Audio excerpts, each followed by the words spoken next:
नमस्कार, सुप्रभात। सुबह के 7 बज चुके हैं। 7 की बड़ी बात लेकर मैं हूं आपके साथ तृप्ति सोनी। खबरों की शुरुआत करते हैं और बात अनलॉक 5 की। त्योहारों के सीजन को देखते हुए सरकार ने अनलॉक 5 में छूट बढ़ाते हुए नई गाइडलाइंस जारी की है। केंद्र ने 15 अक्टूबर से सिनेमा हॉल के साथ ही मल्टीप्लेक्स खोलने की मंजूरी दे दी है। खिलाड़ियों की ट्रेनिंग के लिए स्विमिंग पूल भी खोले जा सकेंगे। इसके अलावा एंटरटेनमेंट पार्क को खोलने की मंजूरी भी सरकार ने दी है। मल्टीप्लेक्स थिएटर और सिनेमा को कुल क्षमता के 50% सिटिंग कैपेसिटी के साथ खोला जाएगा। इसके लिए केंद्र एसओपी जारी करेगी। स्कूल और कोचिंग संस्थानों को खोलने के लिए राज्य सरकारों को 15 अक्टूबर के बाद फैसला लेने की इजाजत होगी, लेकिन इसके लिए परिवार की मंजूरी जरूरी होगी। इसके अलावा कंटेनमेंट जोन के बाहर सभी तरह के सामाजिक, शैक्षणिक, खेल, मनोरंजन, सांस्कृतिक, धार्मिक, राजनीतिक समारोह 100 लोगों के साथ करने की मंजूरी दी गई है।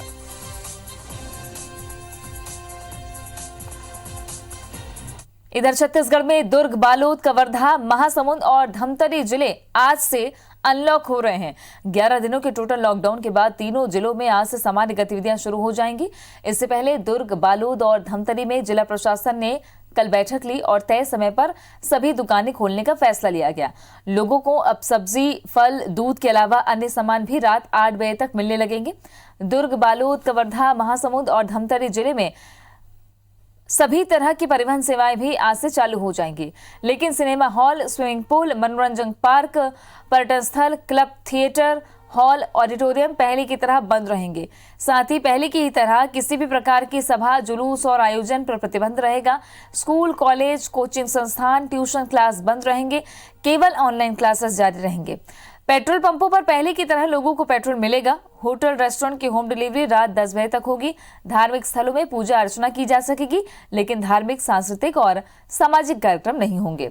अनलॉक के दौरान अब लोगों को कोरोना से बचने मास्क और सैनिटाइजर का इस्तेमाल करने को कहा गया है। हम लोगों ने 20 सितंबर से लॉकडाउन लगाया था, जो आज समाप्त हो रहा है। अभी इसका अनेक स्तर से विश्लेषण हुआ है और जो केसेस की संख्या है उसका गिरावट है। मूल मंत्र दिए गए हैं मास्क और सोशल फिजिकल डिस्टेंसिंग, उसका सभी लोग पालन करें।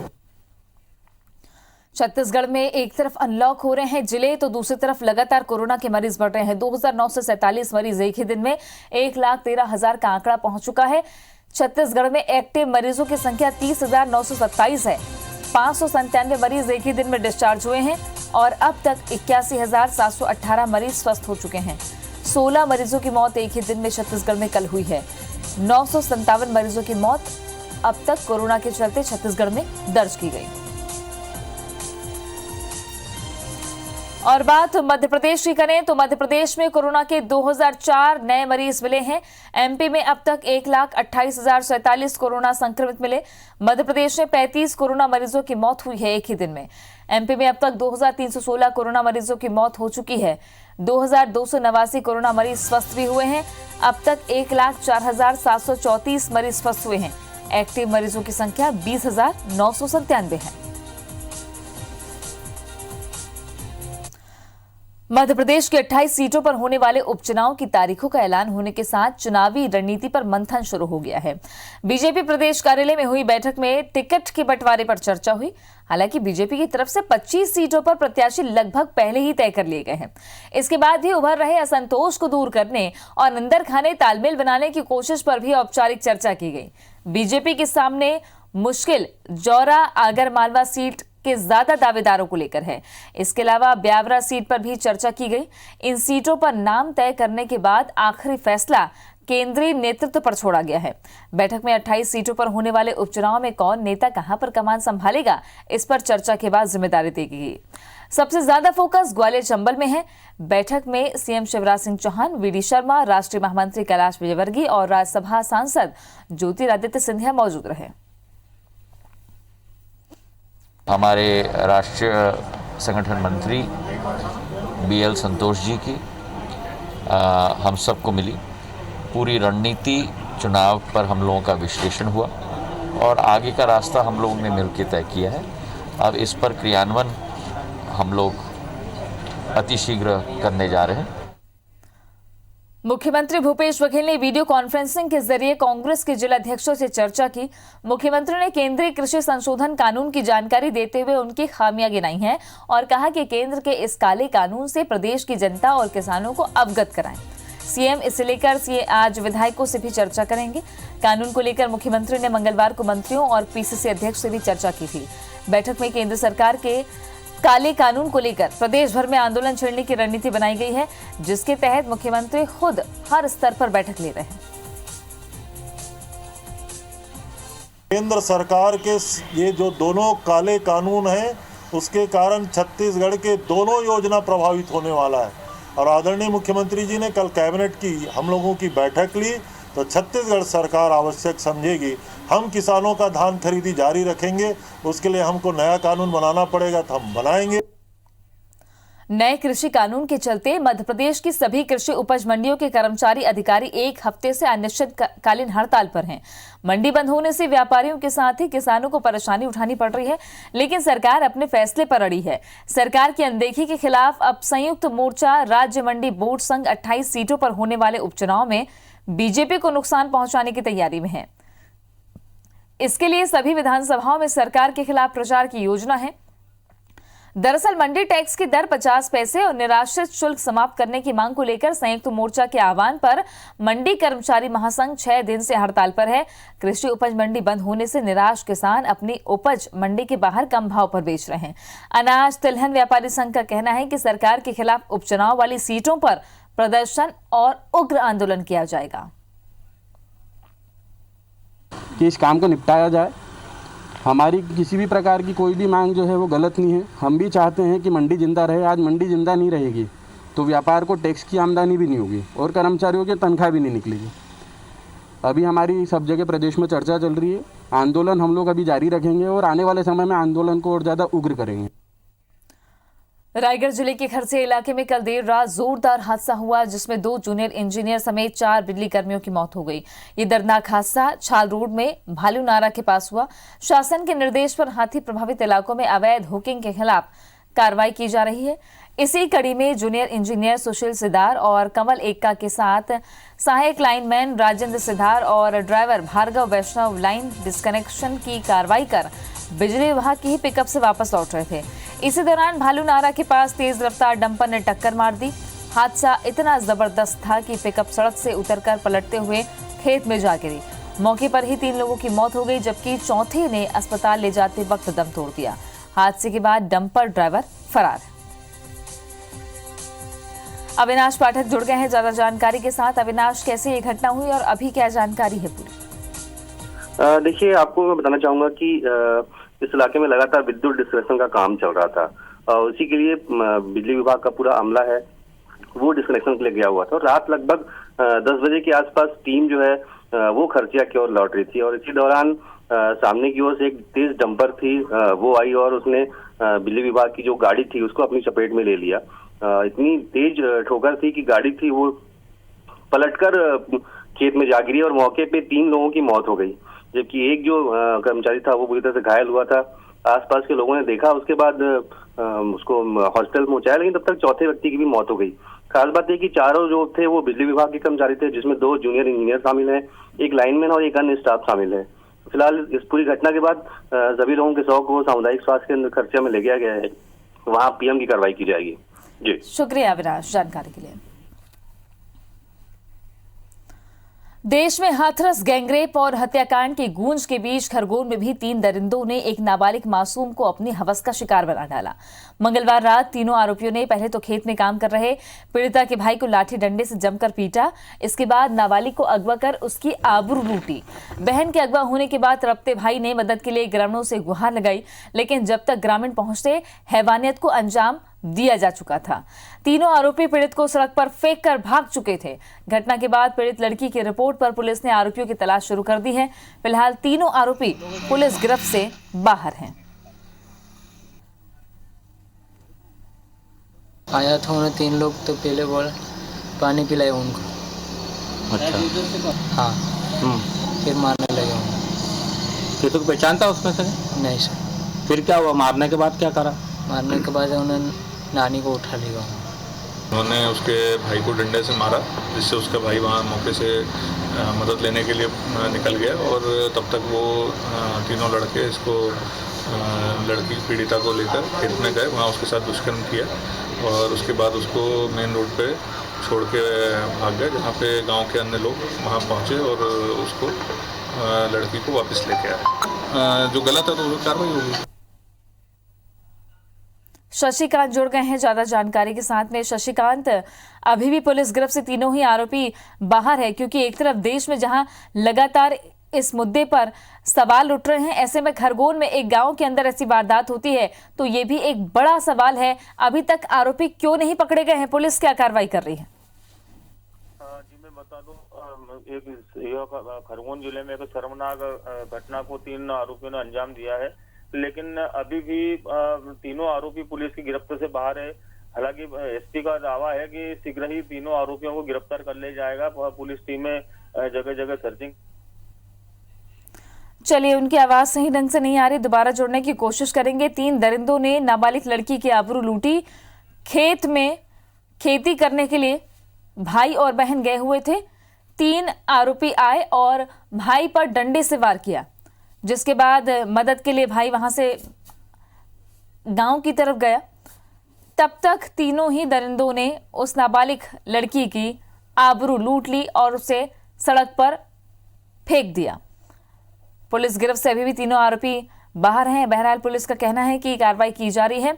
नाबालिग लड़की से गैंगरेप की ये पूरी घटना जो खरगोन में हुई है।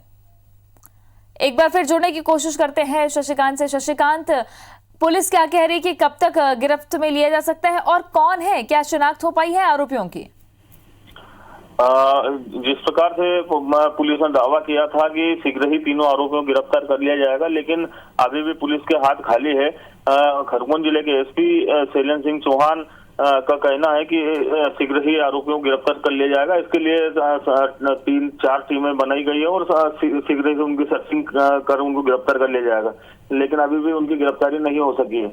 वहीं बता दें कि अभी पुलिस को ये नहीं मालूम पड़ पाया है कि ये तीनों आरोपी कहाँ के हैं, लेकिन जिस प्रकार से पुलिस दावा कर रही है कि उनको आज या कल शीघ्र ही गिरफ्तार कर लिया जाएगा, उनके मूल्य के आधार पर जिस प्रकार से बताया गया है पीड़िता और उसके भाई द्वारा, पुलिस खरगोन जिले के विभिन्न गांवों में उनकी तलाश कर रही है, लेकिन अभी तक उनकी गिरफ्तारी नहीं हो सकी है।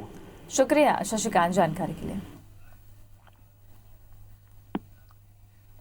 इधर 28 दिन पहले अचेत हालत में मिली 15 साल की मासूम बच्ची ने होश में आने के बाद बताया है कि एक दरिंदे ने दुष्कर्म के बाद उसे मरने के लिए फेंक दिया था। दरअसल लखनपुर इलाके के चांदो गांव में रहने वाली नाबालिग लड़की 3 सितंबर को सड़क किनारे बेहोशी की हालत में मिली थी। पुलिस ने उसे अस्पताल में भर्ती कराया, जहां उसकी गंभीर हालत को देखते हुए पहले उसे मेडिकल कॉलेज अंबिकापुर और फिर बाद में रायपुर रेफर किया गया। करीब 8 दिनों तक बेहोश रहने के बाद जब उसे होश आया तो पुलिस को बयान दिया कि एक महिला उसे फुसलाकर गांव के ही ललित राजवाड़े नाम की युवक के साथ ले गई, जिसने उसके साथ दुष्कर्म किया, फिर घायल करके सड़क किनारे फेंक दिया। पुलिस ने मामले में एफआईआर दर्ज करते हुए आरोपी को गिरफ्तार कर लिया।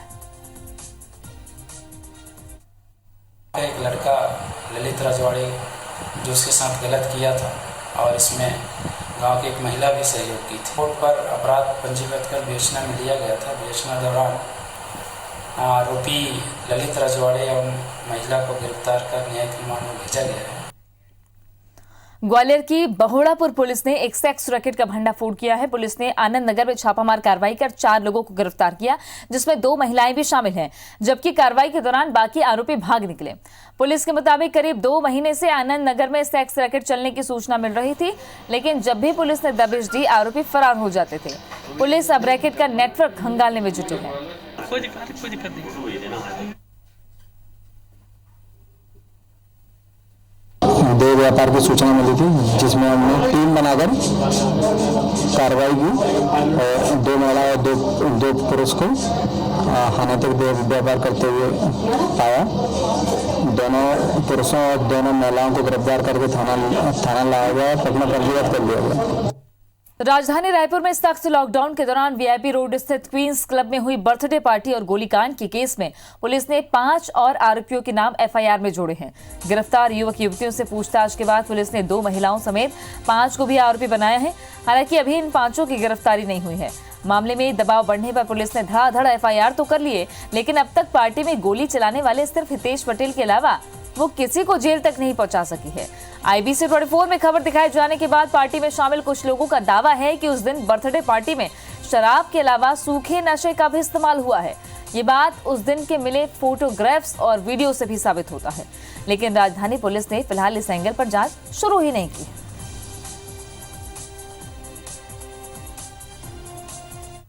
क्वींस क्लब में जो गोलीबारी हुई थी और बाद में संचालक मंडल के खिलाफ एफआईआर दर्ज हुआ था, फुटेज आए थे, उस आधार पर 5 लोगों के नाम जोड़े गए हैं।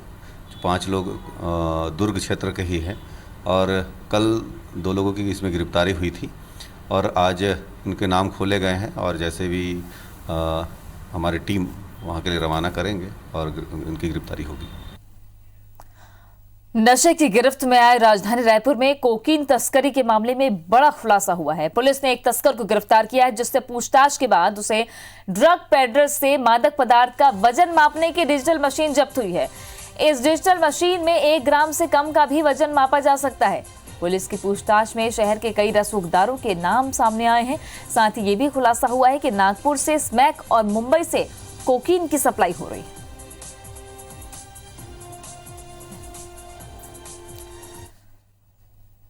विदिशा जिले में कीट व्याधि से फसलों को भारी नुकसान हुआ है। ऐसे में इसका अध्ययन करने भारत सरकार की ओर से 2 सदस्यीय केंद्रीय दल बुधवार को विदिशा दौरे पर था, लेकिन इससे किसान मायूस दिखे, क्योंकि इस केंद्रीय दल ने विदिशा जिले के महज 2 गांवों में जाकर हालात का जायजा लिया। फिर वापसी में कलेक्ट्रेट पहुंच गए और यहां कुछ चुनिंदा किसानों के संग चर्चा की। कुल मिलाकर ये दौरा किसानों के लिए खाना पूर्ति से ही रहा।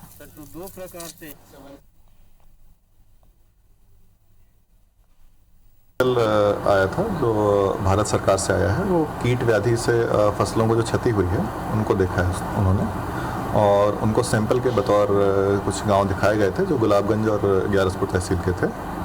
और इसके साथ ही यहाँ के किसान बंधुओं ने भी उनसे चर्चा की है। क्या स्थिति है जहाँ साल के हमें कटवाने लायक भी फसल नहीं रही, इतना नहीं है उसमें कि हम मजदूरों कटाई का भी पैसा दे सकें, जो स्थिति है जा साल। इसलिए मैंने कुछ दिन बाद इतने किसान आत्महत्या करेंगे कि इससे कहा आप खुद आ जाएगा समझ में कि जी बात सही कर रहे। वो एसी में बैठकर किसानों की भलाई के बारे में नहीं सोच सकते। 700 किलोमीटर दूर से आने के बाद अगर उसने विदिशा में एक खेत पर जाकर देखा है तो उससे कैसे वो 70% कह रहे हैं। हम ये बताते हैं कि आप चलो तो सही, 100% नुकसान है। शिवपुरी जिला चिकित्सालय के कोरोना आइसोलेशन वार्ड में अचानक लगे शॉर्ट सर्किट से भगदड़ मच गई। इस दौरान दम घुटने से एक मरीज की मौत हो गई, वहीं दूसरे मरीज को आनन फानन में दूसरे वार्ड में शिफ्ट किया गया। हालांकि शॉर्ट सर्किट की वजह का अभी तक खुलासा नहीं हुआ है। मृतक का पुत्र पिता को वेंटिलेटर से बड़ी मुश्किल से उठाकर लाया, लेकिन इतना सब कुछ करने के बाद भी वो अपने पिता को नहीं बचा सका। पुत्र का आरोप है कि चिकित्सालय में मरीजों के साथ स्टाफ की तरफ से लापरवाही बरती जा रही।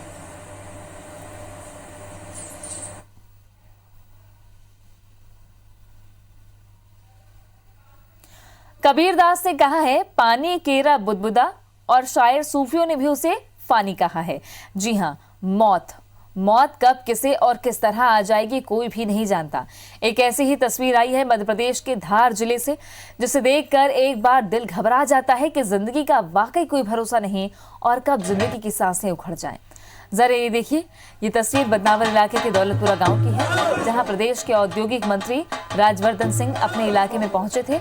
पार्टी नेताओं और कार्यकर्ताओं ने स्वागत का कार्यक्रम रखा, जहां उन्हें गांव के वरिष्ठ कार्यकर्ता चंदन सिंह दरबार साफा पहनाने के लिए मंच पर चढ़े, लेकिन साफा पहनाते वक्त अचानक उन्हें हार्ट अटैक आ गया और वे अचेत होकर गिर पड़े। आनन फानन में उन्हें तुरंत अस्पताल ले जाया गया, जहां डॉक्टरों ने उन्हें मृत घोषित कर दिया। साफा पहनाने वाले को अचानक कफन नसीब हो जाएगा कोई नहीं जानता।